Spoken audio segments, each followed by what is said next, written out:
All right, all right. Well, good morning, Helene. Good morning. Looks like we got the room opened up Morning. here, and some people are piling in here. So excited to be here for today's TOD live session.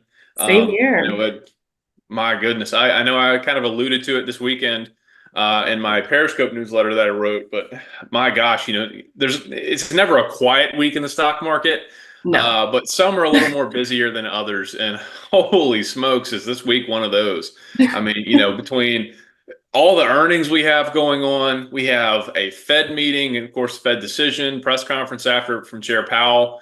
There's a lot of different interesting things, kind of angles to talk about that from. Uh, you know, we have a GDP report coming out tomorrow. We have a PCE report on Thursday.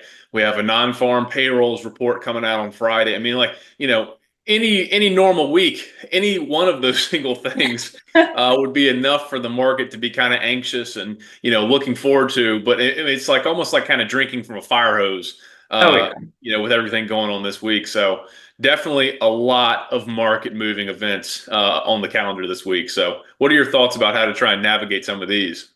Yeah, I know we try to just tune out the noise as much as possible, that's for sure, and just rely on those technical indicators to find those great setups, regardless of what the overall market is doing, whether it's overheated or bottoming out and a decline. We just rely on those technicals to find those best opportunities, no matter what's going on. So, uh, definitely aware of what's going on in the market and staying up to date, but trying to not, you know, pay too much attention to it at the same time.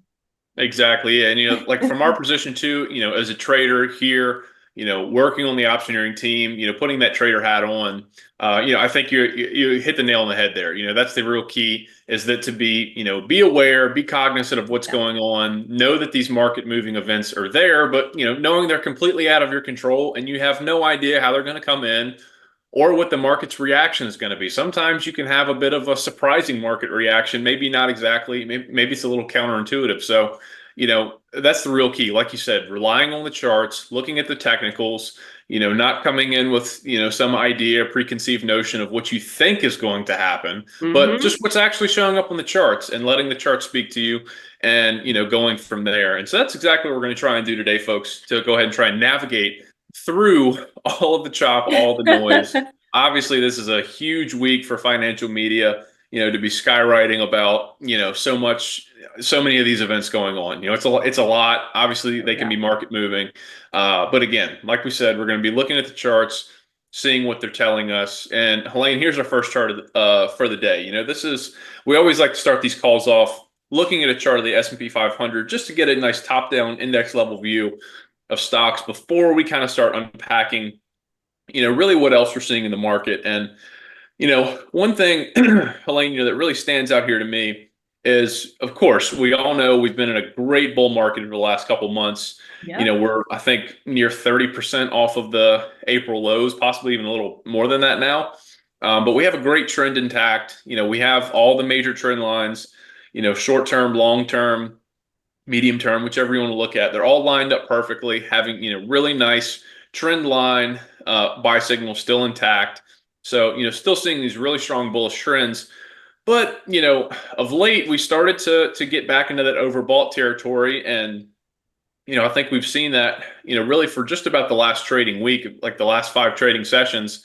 We've Hmm. spent a lot of that time, very clearly in overbought territory after, just previously spending a lot of time there, not too long before that. So, all in this area here, we were, slowly kind of grinding out those highs, day after day, but really not moving, all that much, but just, kind of just floating in overbought territory. And, we kind of gotten back in that position today. That's of course you can see with the index trading outside of the upper Keltner channel, for several consecutive sessions here. You can see these five sessions right here where that's the case. And, of course, it's being reciprocated down here below. So, Helena, it looks like stocks might be trying to finally cool off today. There's a couple other things in this chart here, but do you think it looks like maybe some of this upside movement may be starting to fizzle out a little bit in the short term? Yeah, that's exactly what I'm thinking here, Blaine. I mean, I think people are broadly feeling this way too. You're starting to hear it more when people are talking about the market. that, we have been overheated. We had this amazing rally off of those April lows, and then we went into a really favorable time for the market, especially like the summer is tends to be a pretty strong period. But we're hitting the end of that typical seasonality. We're heading into a rockier period of time. August, September, October, these tend to be volatile times in the market. It doesn't mean it has to be, but oftentimes it is. And we've been riding this high for such a long time. It feels like the market's looking for a reason to sell off. And, as we said, it's overbought. Everything is priced to perfection at this point. It would just take, in my opinion, probably of one bad headline and things are going to pull back. Exactly. Yeah. When you kind of get, price perfection, which, it certainly seems like a lot of stocks have been, in this run up to the, current day. The index certainly is, having hit a new intraday all-time high again earlier this morning before pulling back. When you get into those kind of for perfection, following a really massive run, things have to really truly deliver big time. We're also going to get punished. And I think we've seen a lot of examples of that thus far through earnings season. While a lot of earnings expectations have been really dialed in and, lowered coming into the reporting season, so they kind of set a low bar. With that in mind, about a little over 80% of companies have beat the earnings expectations thus far. So that's been pretty good, even though we still have a long way to go through earnings season. But one thing that has been notable is a lot of the stocks that have, either been just roughly just kind of in line or actually reported a miss, man, they have gotten clobbered. And you just saw another Yeah. example of that just today. Through this massive run up we've seen, some of the really strong, standout stocks, take like the Netflix or the Spotify's, both of those, as soon as they reported results, man, the markets just beat them down big time. I mean, last I checked, Spotify was down 10% today. Huge And move. it was an okay report, but they missed on like one line item in their ad revenue, and the stock was down 10% today. So that's kind of the risk of seeing stocks run up 25-30% into an earnings report, and if they don't deliver exact perfection, that's kind of what we're seeing right now, is that they're starting to get punished pretty big time. So you're starting to see some of those really really strong leaders from the first half of the year. Some of them are kind of starting to take it on the chin a little bit, if they don't deliver exactly every single thing to the T that the markets are looking for. And another thing I'm seeing today too, Helene, before we move on from this chart right here, is if you look at just today's bar. Of course, there's a lot of trading to go. We're only about halfway through the trading day, but it's not a super wide bar. It's not super tall. But No. if it were to currently close at the current level, we would have a pretty clear, to me, bearish engulfing pattern on Mm-hmm. today's bar. You can see, and if folks, if you're unfamiliar with what that term is, it's a technical pattern.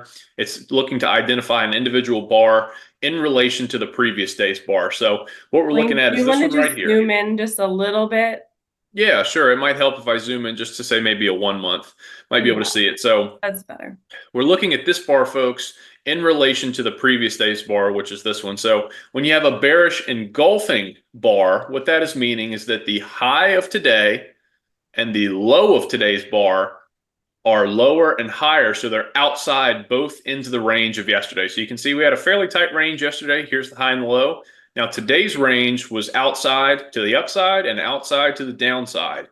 And the bearish part of the engulfing bar comes in if you have a close lower. Okay, so if you get a lower close and you get that engulfing bar, that's a pretty reliable bearish bar. It generally is a signal that you're about to have a reversal in stocks, at least a short-term reversal, counter trend move. So we've been trading up, but today we got this. As it currently stands, again, there's a lot of trading left in today. There's things certainly could change, but if left where they currently are, this would signal a pretty clear reversal candle. Of course, you need to see confirmation tomorrow by getting another lower close that would confirm the reversal. But this could be an early indication that the index level could be starting to pull back yet again. It's been in that overbought territory. We've been hitting new highs at a pretty unrelenting pace. So this could be an Yeah. early sign of that, Helene.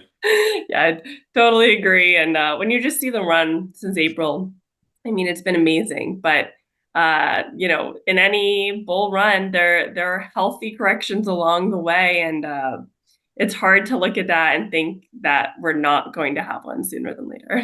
Exactly. And just to, point out one further thing before we move on, Helene, I remember, about a month or month and a half back, I actually posted in our Telegram channel when I saw the inverse of this signal. It was right before we rallied and ripped up to new highs, Hmm. but it was this bar right here because this was when we had a bullish engulfing Yes. candle, and I saw this. It was clear as day to me at the close of the market. I was like, oh man, this is a huge signal right here. We got this bullish engulfing candle. Hmm. And I posted about it, almost immediately in our TradeWinds Telegram channel, sent it out to all the current members in there. They saw that and I said, hey, this is a really clear signal. Look for confirmation tomorrow, but this could be a really early indication that we're about to break higher. And you can see exactly what happened after that. I mean, how many highs did we Oh hit yeah. right after that signal happened? So, it's a pretty typically reliable signal to spot. And so we're starting to see that set up on the charts again today. So certainly something to keep your eye on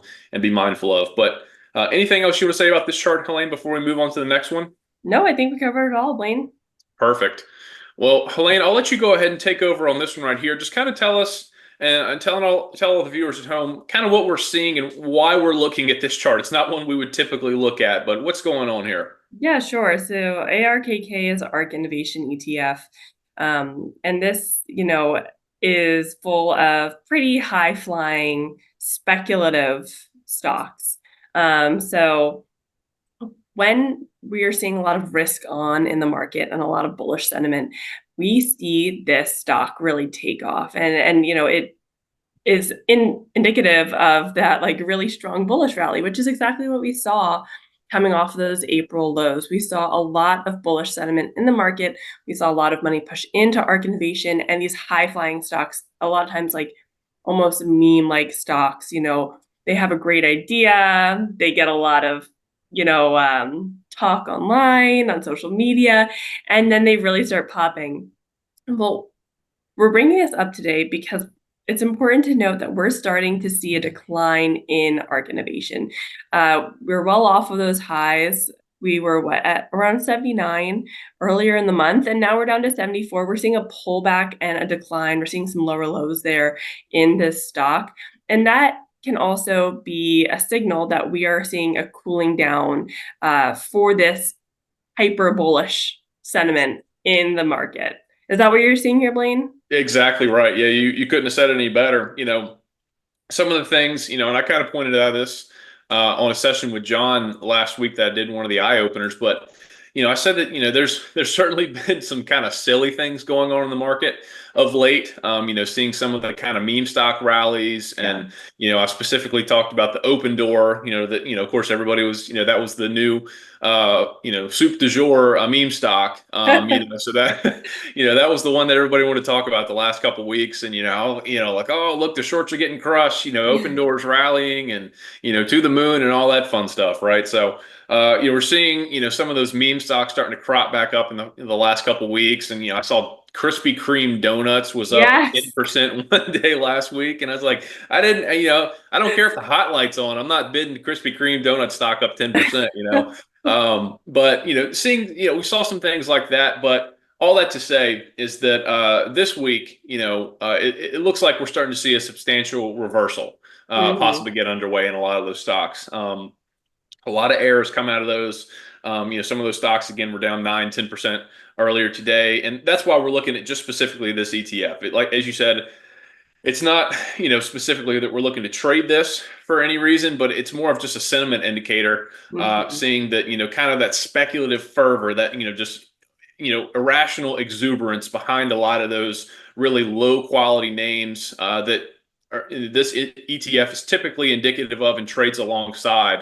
We're starting to see some of that speculative fervor start to really cool down from that simmer and almost start to reverse. I mean, you see the ARKK, it's down nearly 3% today. It's a little off the lows, but clearly the momentum has stalled out in the last week. It's Definitely. starting to make a short-term lower low. Certainly, based on the closing price, if it were to close where it currently is, that would be a substantial short-term lower low. That's a big move down off of those recent highs. So, just one trend we're starting to notice there. But anything else you want to point out, Helene, before we hop into our trades we're talking about for today?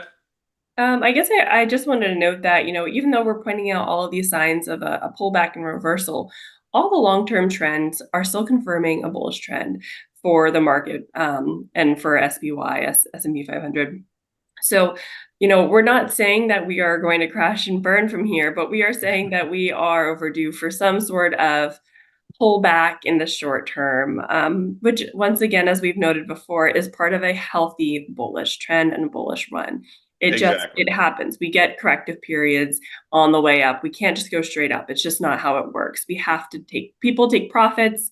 We get some pullback, we get negative news, and then we go ahead and climb back up again. So overall, still very bullish, but just seeing these signs of a short-term pullback. Exactly right. Yep. As you mentioned, long-term trends still very firmly intact. The overall trend is still very, very solid there and very encouraging, but just, due for that pullback. And with that in mind, there's also, several support levels, that could quickly start coming in play, once we start to get that pullback. So, if we start to see that begin to materialize more so, we'll probably start to cover that maybe later this week, maybe in Thursday's session. So make sure to join us for that one. But with that, I think now would be a good time to go ahead and hop into our trades. Helene, do you want me to do mine first? Sure, go for it. Awesome. Well, let me go ahead and hop into it. And folks, this is my trade for today. So it's VST. It's Vistra Energy. And I know we're right in the heart of earnings season right now, and this stock actually has not reported yet. They're actually set to report next week. So the trade I'm actually going to pair with this is going to be relatively shorter term. It's going to be a little different than what we normally do, but it's a little bit different trade idea. Probably going to be looking to get out of the trade before that earnings report comes out. But with Fair. that said, looking at this trade right here. You can clearly see VST has been on just a rip-roaring rally higher, along with much of the market over the past couple of months. It has really been an outperformer. If you were to overlay a relative strength chart comparing this to the S&P 500, you would clearly see VST has been outperforming the S&P for much of the past couple of months. So, great relative strength in this chart right here. The technical trend lines are lining up. We can see our 21-day EMA, our red line right here, is trading well above our green line down here. You can see that is when the bullish crossover happened in early May. And of course, you can see the current stock price. It's currently trading about 195 bucks per share.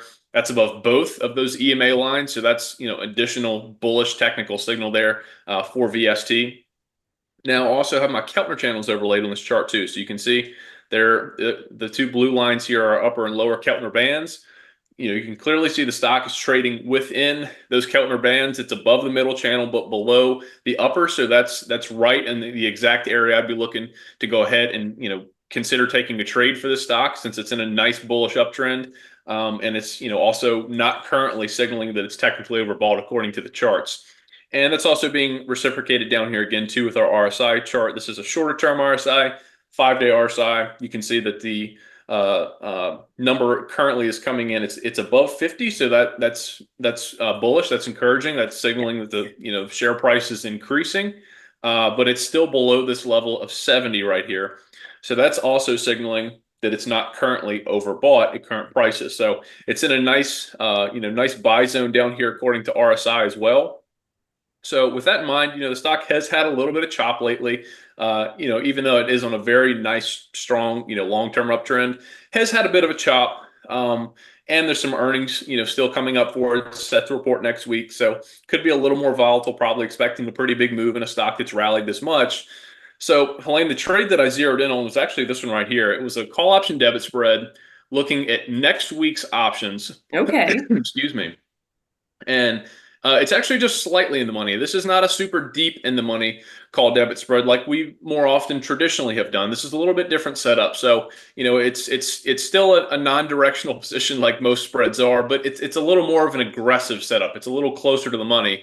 So you can see I was looking to buy to open the 182.5 and sell to open the 187.5. So you can see at current prices, that's coming in at about 3.1 points per share. So $3 or 310 bucks. And so at that current market price, you would have a profit potential of call it $190. Nice. So just a quick math on that. I'll haven't had my coffee yet, so let me pull up the quick math for you of what the profit potential would be. That would give the trade a profit potential of just about 61%. Um, Okay. so some really nice upside potential there. It does have a little bit of downside protection too, since it is slightly in the money.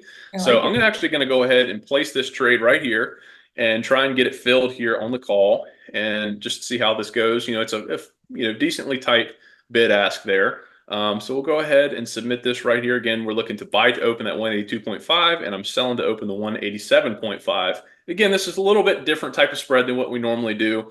We'll see if I can get it filled here. But it's a little more aggressive, a little closer to the money. But that was the trade I had for today. I like it. I like it. As you said, a little bit different, a little bit more aggressive on our non-directionals, but I like it because it's a good middle ground between our traditional deep in the money call option debit spreads and a call option purchase because it does still give you that downside protection, just less of it, while also giving you a little extra upside. So really great play, really great chart. Love the stock, and has been such a strong performer recently. So I love it. Thank you so much. Yeah, no, I thought it was an interesting setup, particularly going into earnings, Yeah. I thought it was a really unique way to kind of, try and play VST stock heading into those earnings. So, with that in mind, like I said, we'll see if I can get the trade filled. I might have to move that limit price up just a little bit. But, still probably trying to get in on that trade somewhere, as long as I can get in below 3.5 points, that's all I'd be looking to do. So, Sense. we'll definitely have to keep up with that one, see how that one turns out. Well, I'm going to go ahead and jump into my trade now. I'm looking at SMH, so the semiconductor ETF, and looking at the chart, it has just been on a tremendous bullish run. I mean, after that April low when everybody corrected, we started seeing, that bullish run, a series of higher highs and higher lows, new 52-week highs. The ETF is trading consistently above that middle channel and even up consistently above the upper channel. All of these confirm the bullish trend.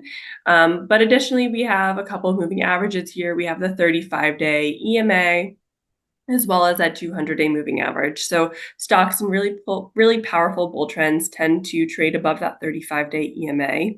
And then also that 200-day moving average that confirms that longer trend, that longer term trend. So of course we want to see the 35-day also above that 200-day to confirm the trend again. And we can see that here with the 35-day EMA above that 200-day moving average. So everything is confirming the bull trend for SMH. And then we look at the Keltner channels. As I had noted, SMH has traded consistently above the upper channel. This is a tremendously strong sign for the ETF. And then it dips back into the middle and then it begins to trade higher. And that's what we're seeing right now in this recent price action. We saw a pullback, a strong pullback to the middle channel, a bounce off of it, and then a break higher. So this is a very bullish sign, but it is a little hot. It's pretty close to the upper channel right now. And so I wanted to do a more conservative play with this. And so I am doing a call option debit spread. I'm doing more of our traditional debit spread, which is further in the money. And I'm looking at the September 5th 270 and 275 strike spread. It's currently at 405, which means you have a $95 profit potential here and a good amount of downside protection, given that we're in earnings season. And things can get a little volatile and we're heading into that rockier time of the year. So it gives us a great amount of downside protection. The break even would be 274.05. And so looking at the chart, that is going to be all the way down here, right below that lower Keltner channel. So tremendous downside, a more conservative play, and I'm going to go ahead and enter it. So Yeah, that looks like a limit a great little trade, bit. Helene. It's just a touch over a month out too. So, a nice in the money, debit spread. It's pretty deep in the money. A little over a month out. So it looks like a great risk to reward on that one too. I really like it. Thanks, and we'll see if I get filled. It might take a minute or two, but I went ahead and submitted my order. Awesome, perfect. Well, yeah, it looks like a great trade there too. So, both of the trades we found today, those two have been, even though one's a semiconductor ETF, one is actually a utility. But oddly enough, the two of those have been trading very much similarly because they're Yeah. very much connected both into the AI story right now. Of course, semiconductors have to have those really high powered chips and GPUs to make everything work, but you also have to have on the other end all the energy production and power production in order to get it all working. So both of those have been trading with a lot of AI tailwinds. So two interesting ways to play that AI theme right there. But really like both of those trades. Same here. Yeah, loved your pick too. Thank you. Appreciate it. Yeah. Well, Helene, I know we have a handful of folks still in the room here, and we had something that we want to share with everybody. That's been really exciting. We actually just had a couple of profitable trades just closed out yet again today. But folks, if you didn't have a chance to sit down, Chuck and I actually have held two live sessions recently talking about our 4K weekend income challenge. And this has been super exciting for us because it's all based around a brand new groundbreaking strategy that Chuck and our team we created here. It's called our weekend winner strategy. It's a really unique approach. It's totally different than anything that Chuck has ever done before. Any strategy that we have had in any more of our legacy traditional products. It's totally different setup. What it does, it's set up to target entering trades just before the weekend. Hold them over the weekend and then come back Monday or early in the day Tuesday and look to get out of those trades, close them out, and take advantage of some of the dynamics just over the weekend that lead to a high probability and success rate in these trades. Having these trades kind of work on your behalf while the market's closed over the weekend. So it's been a really unique trade strategy. Helene, I mean, of late, we had a handful of beta testers in the group over the past couple months. And the trades were actually hitting at a near 90% win rate. It was actually Yes. 89.5. So nearly 9 out of every 10 trade alerts that were actually real trade alerts sent out to the members were hitting using this brand new trade strategy. So we actually have the replay of the session that Chuck and I did. And we were actually going to go ahead and play that here. So really would encourage all of you to stick around, so you can have a chance to hear about this. Would really, really love for you to have a chance to hear all about this. So Helene, I'm going to go ahead and log off real quick to go ahead and get that set up. Okay, great. So if you can sign off, I'll go ahead and sign off now. But folks, everybody, thank you so much for being here. Really appreciate you joining us for today's TOD Live. We'll be back Thursday, but I need to go ahead and get that replay set up for you. So Helene, great job, and I'll Thank catch you you. soon.